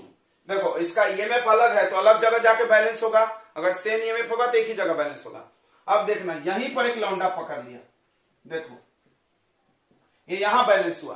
अब तुम मेरे को बताओ कि किसका ईएमएफ ज्यादा है। फटाक से बता दीजिए, इसका ज्यादा सर। क्यों? जितना ज्यादा लंबा गया उतना पोटेंशियल डिफरेंस क्या होगा? ज्यादा वायर का, तो इसका भी उतना ईएमएफ क्या होगा? ज्यादा। समझ में आ गया? यहीं पे समझ में आ गया सर हमको। क्लियर है? तो फिर से प्रिंसिपल लगाएंगे तो क्या लिखोगे आप? E2 equal to K into L2। बस हो गया। अब डिवाइड कर दो 1 और 2 को K कटने के लिए, K की भी जरूरत नहीं है, यानी E1 by E2 equal to K L1 by K L2। K cut गया, E1 by E2 is equal to L1 by L2। अब आप डायग्राम देखिए, डायग्राम देखिए और आप समझिए कि अगर L2 ज्यादा है, L2 क्या है? ज्यादा है L1 से। मान लो L1 भी ज्यादा हो सकता है, कोई जरूरी नहीं है। तो अगर L2 ज्यादा है तो जो ज्यादा है उसका ईएमएफ क्या होगा? ज्यादा। हमने तुमको एक दिन बताया था, फिर से सुन ले जिसको नहीं समझता। दोनों तरफ फ्रैक्शन है, इधर साइड में जो ज्यादा रहेगा इधर वही ज्यादा होगा। मान लो ये न्यूमिनेटर, ये डिनोमिनेटर, यहाँ डिनोमिनेटर ज्यादा है तो यहाँ भी क्या ज्यादा होगा? डिनोमिनेटर। क्लियर हो गया? Then E2 is greater than E1। तो इससे हमने ईएमएफ को तुलना कर लिया कि नहीं कर लिए? वो ऐसे हो जाता था, देखो यही से पता चलता था जो कम लेंथ पे बैलेंस हुआ उसका ईएमएफ क्या होगा? कम। समझाया था कि नहीं हमने? जितना ज्यादा दूर जाएंगे उतना पोटेंशियल क्या हो जाएगा? ज्यादा वायर का, उतना यहां से यहां तक का वोल्टेज ज्यादा है तो इसका ईएमएफ भी ज्यादा भाई, बैलेंसिंग लेंथ ज्यादा है तो। क्लियर हो गया? तो आप नोट कर लीजिए, फटाक से कर लिए। अब प्रिकॉशंस लिखिए, प्रिकॉशन सावधानी। बताया था हमने प्रिकॉशन आ जाता है पेपर में कभी कभी। इसका क्या प्रिकॉशन है? हम आपको बताए थे 4-5 प्रिकॉशन। सबसे अहम प्रिकॉशन क्या है कि बैटरी का वोल्टेज और ये जो सेल आप जोड़ रहे हो वो ज्यादा होना चाहिए। क्लियर है? हम बताए थे ना, तभी तो ये बैलेंस होगा ही नहीं बैलेंस। ठीक है, तो पहला चीज ध्यान रखे थे, EMF of the voltage of precaution लिख रहे हैं हम लोग। क्या लिख रहे हैं? प्रिकॉशन, सावधानी दिया। Voltage of battery should be greater than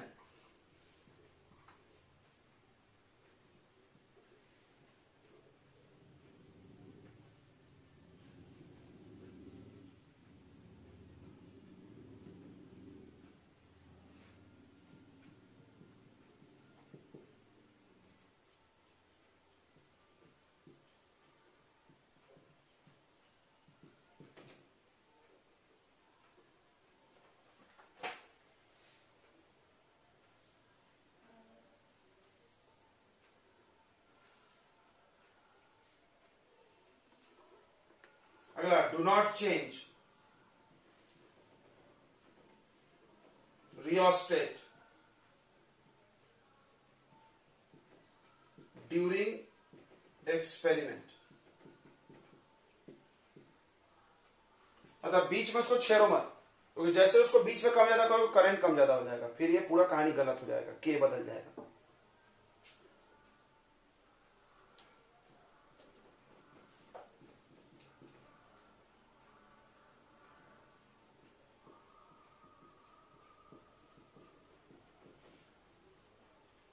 jockey को रब मत करो, रगड़ो मत, नहीं तो एरिया चेंज हो जाएगा। बराबर?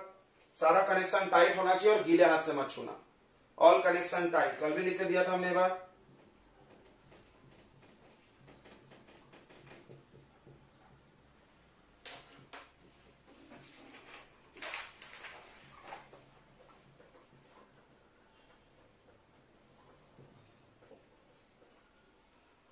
और कुछ हम प्रिकॉशन बताए थे क्या?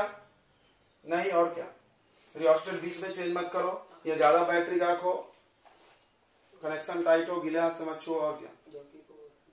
तो लिखा है ना, जॉकी मस्ट नॉट बी रब डाउन बाय, जॉकी को रब मत करिए, एरिया चेंज हो जाएगा। चलिए दूसरा इस्तेमाल हम लोग करने जा रहे हैं इसका, टू मेजर द प्रिकॉशन सबके लिए सेम ही रहेगा, यानी कि सब बार प्रिकॉशन तुम लिखने लगा रहे हो मेरे को। बॉक्स जोड़िए जिसका रेसिस्टेंस आपको पता होना चाहिए। हाँ, एक नोन जोड़िए, नोन नोन नोन नोन,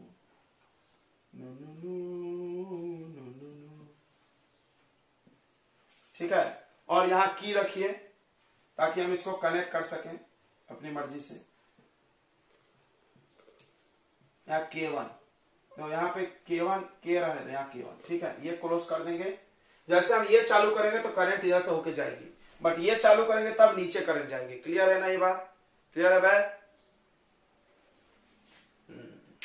सही है। K1 अभी क्लोज नहीं किया हमने, अब समझना थोड़ा सा।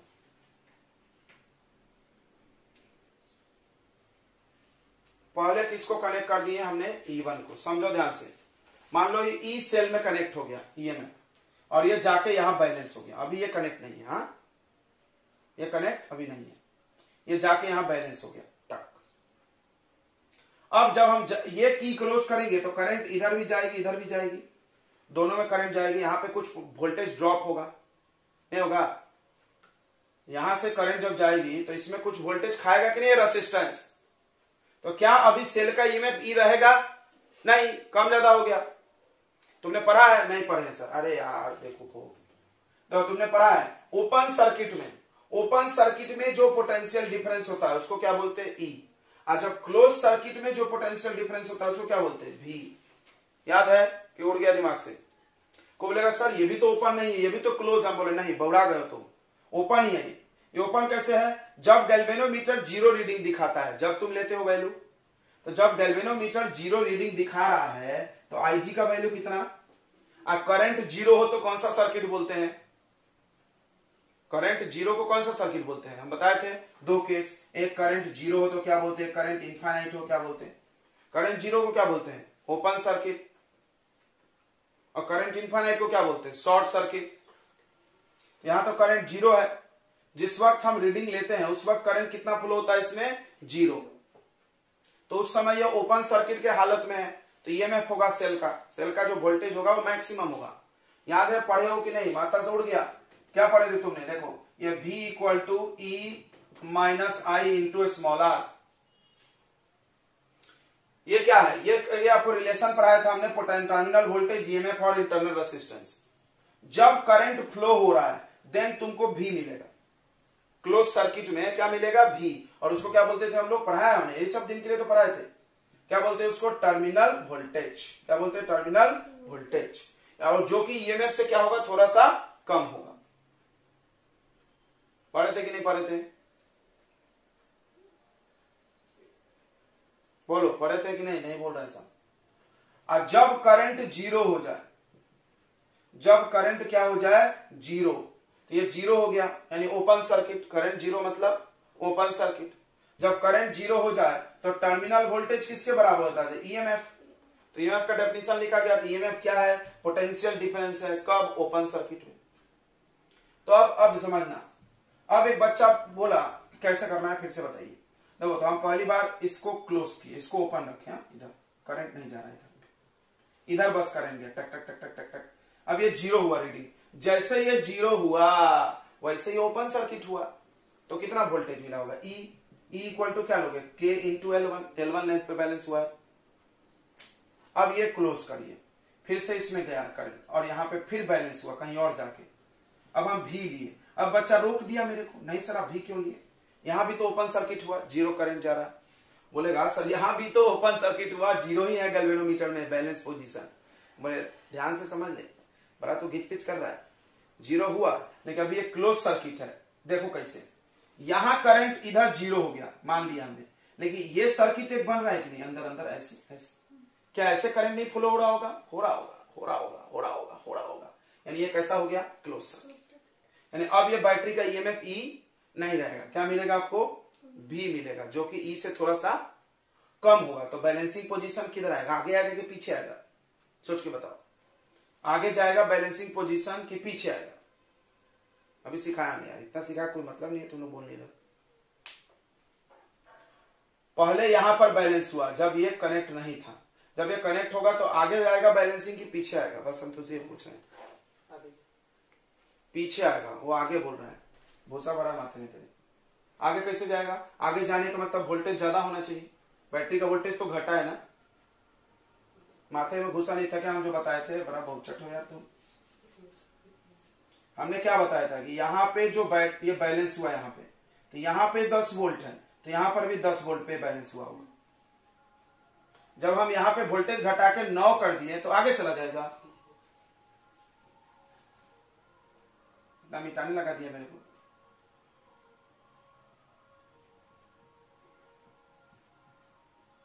ये ईएमएफ है सेल का, आर इंटरनल रेसिस्टेंस है। यहाँ एक की लगाना है, चालू करेंगे बाद में अपनी मर्जी से, और यहाँ एक नॉन रेसिस्टेंस लगाना है, रेसिस्टेंस बॉक्स बोलते, फिक्स है।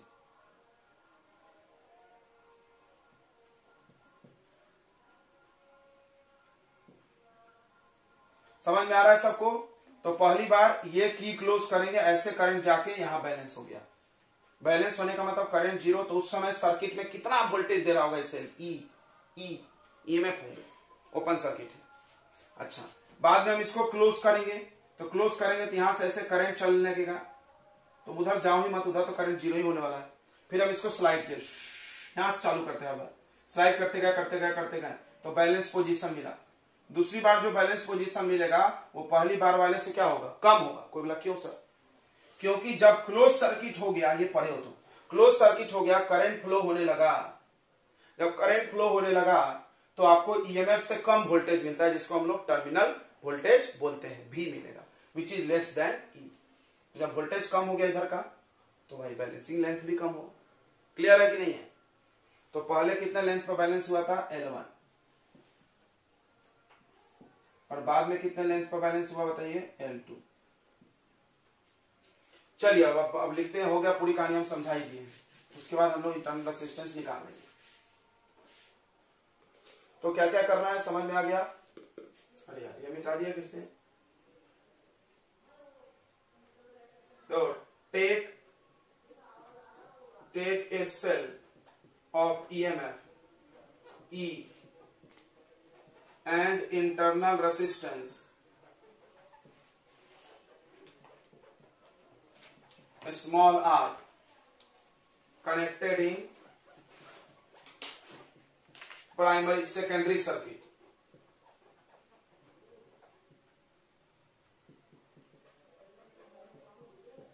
थोड़ा हम जल्दी जल्दी सेंटेंस बनाते हैं इसमें। With A resistance box, with a resistance box in parallel.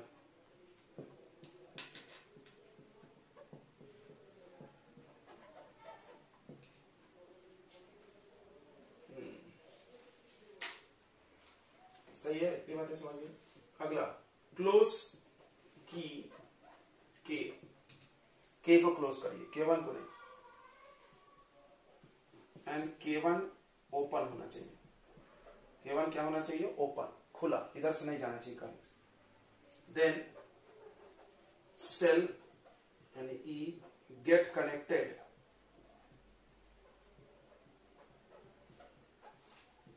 In CKT circuit.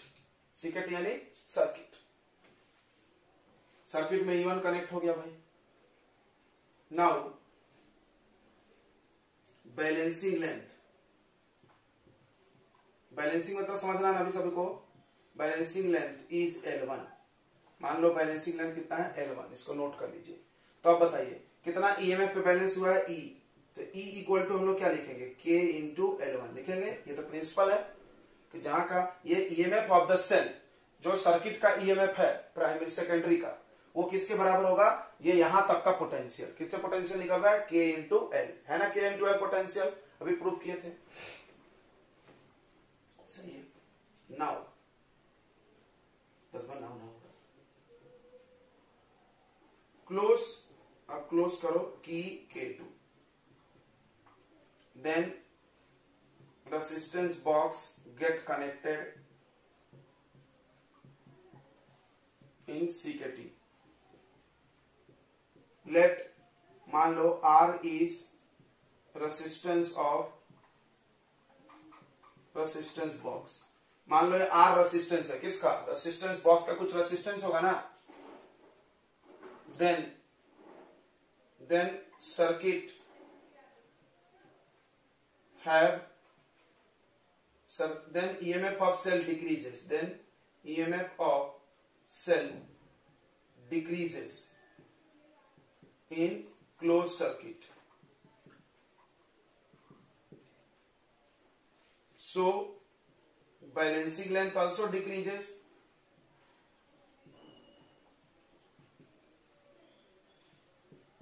Balancing length भी घट जाएगा. लेट मान लो L2 is balancing length, L2 balancing length है और V is terminal voltage, V terminal voltage है इन क्लोज सर्किट. मान लो close circuit में कितना वोल्टेज है?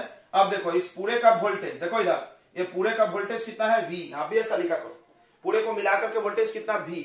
तो ये V के बराबर ही बैलेंस होगा ना, समझ रहा है कि नहीं? यहां पर पहले था 100 वोल्ट, अब हो गया 80, तो 80 के बराबर ही बैलेंसिंग लेंथ होगा यहाँ पे.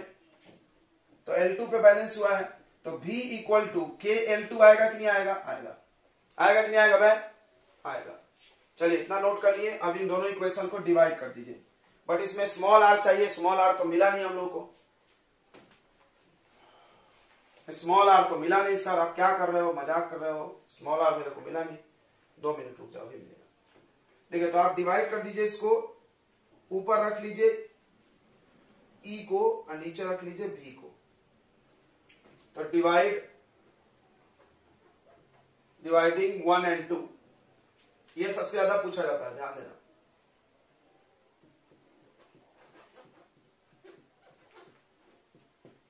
यानी E by V equal to L1 by L2. इसको बना दो इक्वेशन नंबर 3 और आगे कूद जाओ. अब एक रिलेशन लिखे थे अभी हम इंटरनल रेसिस्टेंस वाला, वो काम आएगा.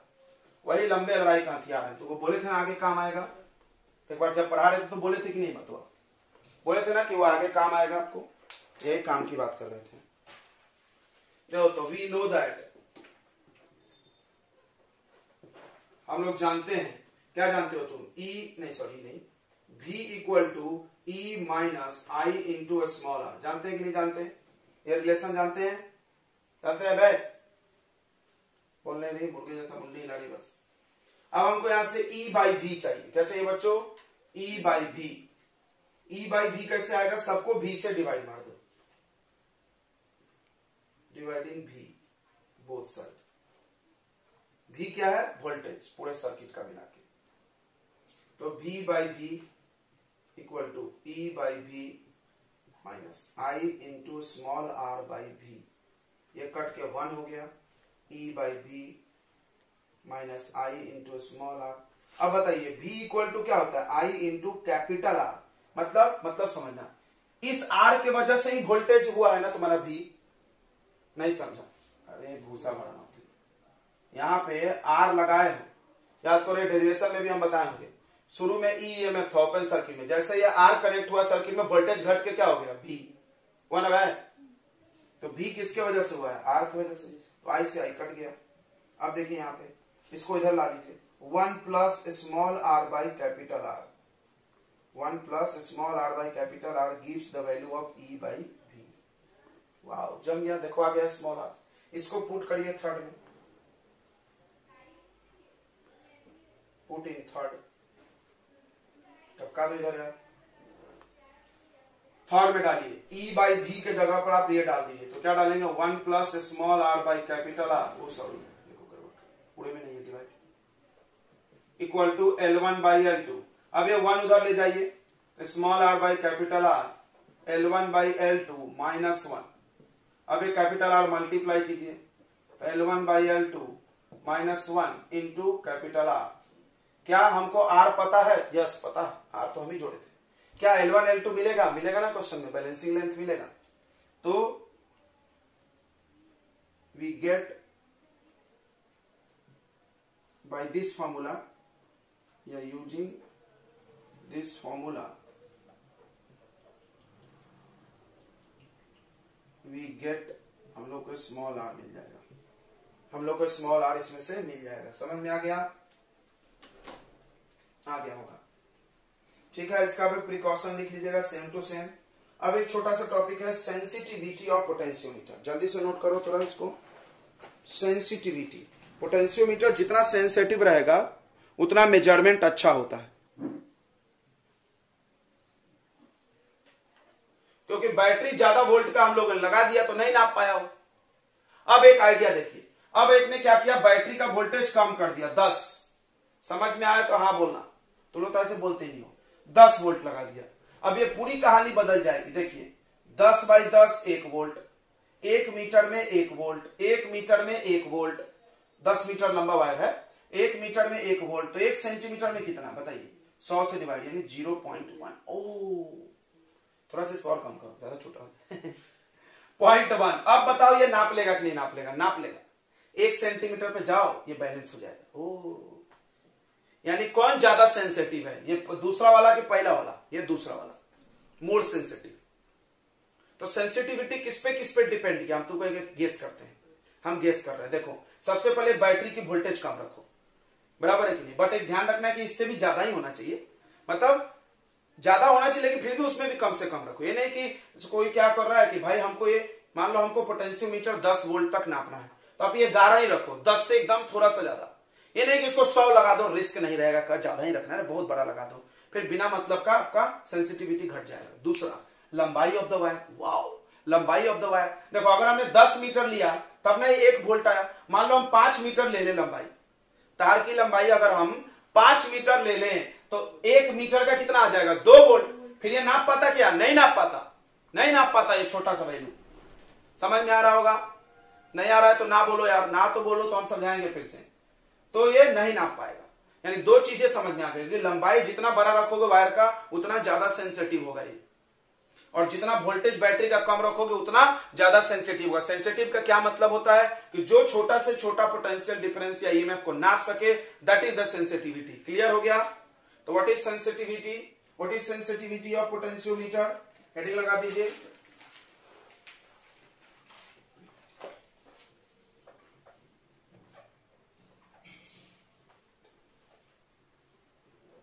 तो क्या बोलते हैं? The smallest value, the smallest value of EMF या potential difference, the smallest value of EMF या potential difference that can be measured by using potentiometer is called sensitivity। मतलब देखो रे रे रे रे रे रे इधर ध्यान दो। जैसे एक पोटेंशियोमीटर है, यानी सेंसिटिविटी में आपको वोल्टेज लिखा हुआ दिखेगा, लिखा है पोटेंशियोमीटर पे सेंसिटिविटी 0.1 वोल्ट, समझना। और दूसरा पोटेंशियोमीटर लिखा है, इसमें लिखा है sensitivity 0.01 volt, which is more sensitive, smallest value. देखो the smallest value of EMF, यानी सेंसिटिविटी में ईएमएफ का वैल्यू लिखा होता है। सेंसिटिविटी किससे नापी जाएगी? ईएमएफ या पोटेंशियल डिफरेंस से। जो छोटा से छोटा वैल्यू वो नाप सकता है वही इसका सेंसिटिविटी बोला जाएगा। क्लियर हो गया? क्लियर हो गया बच्चों ये सब बातें? अब देखो पूछा जाता है factors to increase sensitivity, factors to increase sensitivity of potentiometer. Potentiometer के सेंसिटिविटी बढ़ाने वाले फैक्टर, पहला the length of potentiometer wire must be large, length of potentiometer wire must be large। जितना बड़ा वायर रहेगा उतना ज्यादा सेंसिटिव होगा। दूसरा, area of cross section uniform, ये तो शुरू से लिख रहे हैं हम लोग, एक समान एरिया। तीसरा, voltage of battery